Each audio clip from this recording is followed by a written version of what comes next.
Assalamu alaikum, bienvenue à tous, j'espère que vous allez très bien parce que là on est confiné, on est bloqué à cause de coronavirus. École fermée, resto fermé, café, bar, mosquée, église, synagogue, tout est fermé. C'est donc l'occasion de méditer. C'est l'occasion d'ouvrir le Coran face à coronavirus. Kalla innal insana la yatgha an ra'ahu istaghna, inna ila rabbika ruj'a. Prenez garde, vraiment l'homme devient rebelle dès qu'il estime qu'il peut se suffire à lui-même à cause de sa richesse, mais c'est vers ton Seigneur qu'est le retour.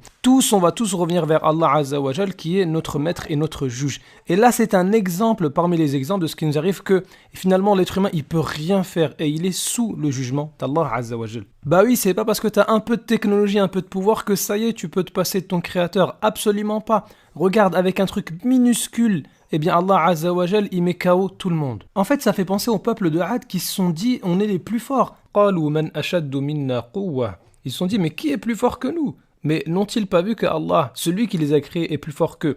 Et eux qui pensaient être plus forts que tout le monde, ils ont été châtiés par du vent. Nous déchaînâmes contre eux un vent violent et glacial en des jours néfastes. Bon, maintenant, d'où vient le coronavirus? Parce qu'il faut arrêter de se dire que c'est le hasard. Il n'y a rien qui est fait au hasard. أولا يرون أنهم يفتنون في كل عام مرة أو مرتين ثم لا يتوبون ولا هم يذكرون. Ne voit-il pas que chaque année on les éprouve une ou deux fois, malgré cela ils ne se repentent ni ne se souviennent. Donc Allah Azza wa Jal, parfois il nous envoie certaines maladies ou certaines épreuves afin qu'on revienne sur le droit chemin, afin qu'on fasse tauba, afin qu'on se repente de nos péchés. Regardez ce verset, il est encore plus clair. ظهر الفساد في البر والبحر بما كسبت أيدي الناس ليذيقهم بعض الذي عملوا لعلهم يرجعون. La corruption est apparue sur la terre et dans la mer à cause de ce que les gens ont accompli de leurs propres mains. C'est à cause de nos péchés qu'il y a coronavirus. C'est à cause de nos manquements, de nos désobéissances qu'il y a ces problèmes-là. Afin qu'Allah leur fasse goûter une partie de ce qu'ils ont œuvré, peut-être reviendront-ils vers Allah Azza wa Jal. Écoutez ce verset. وَلَنُذِيقَنَّهُم مِّنَ الْعَذَابِ الْأَدْنَىٰ دُونَ الْعَذَابِ الْأَكْبَرِ لَعَلَّهُمْ يَرْجِعُونَ. Nous leur ferons certainement goûter au châtiment ici-bas avant le grand châtiment de l'au-delà, afin qu'ils retournent vers le droit chemin. Donc toutes ces maladies, ces épreuves-là, dont coronavirus, eh bien c'est fait pour qu'on revienne sur le droit chemin et qu'on se souvienne que ce n'est pas le plus grand châtiment. Écoutez maintenant ce verset, il est trop fort. وَمَا أَصَابَكُم مِّن مُّصِيبَةٍ فَبِمَا كَسَبَتْ أَيْدِيكُمْ وَيَعْفُو عَن كَثِيرٍ. Tout malheur qui vous atteint est dû à ce que vos mains ont acquis. Il ne faut pas voir les maladies ou les épreuves comme quelque chose de passager qui n'a rien à voir avec ce qu'on fait tous les jours.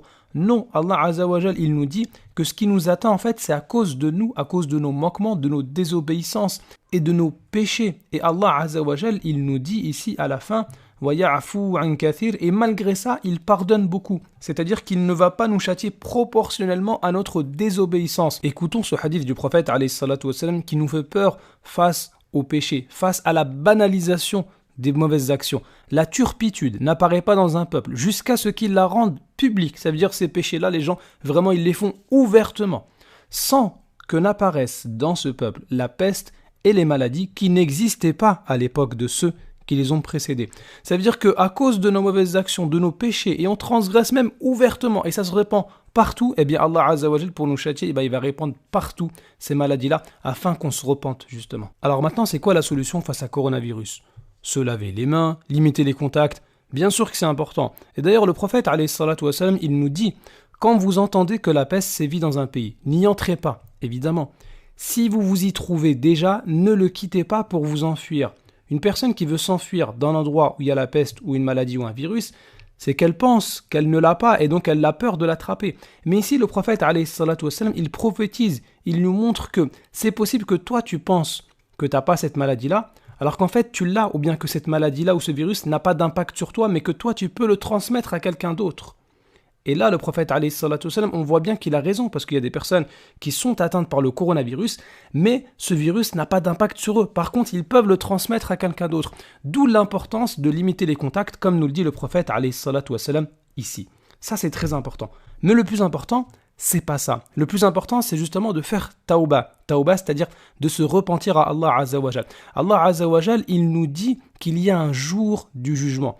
un jour dans lequel on va répondre de toutes nos actions. Et ici, Allah Azza wa Jal, justement, il nous envoie cette épreuve-là de coronavirus pour nous montrer que l'homme ne maîtrise rien, que si Allah il veut, il interrompt toutes vos activités. Regardez là, tout est fermé, on est tous chez nous, on a du temps justement pour nous repentir et savoir et avoir la ferme conviction qu'il existe un créateur et qu'on lui est tous soumis. En fait, quand tout va bien, eh bien l'être humain pense qu'il peut se passer de son créateur et qu'il est capable de tout faire. Mais dès qu'il a une petite épreuve, une maladie ou comme un virus ici, eh bien là il se rend compte que finalement, ah ouais, on peut pas faire grand chose tout seul. Finalement, on est perdu, finalement on est dépendant.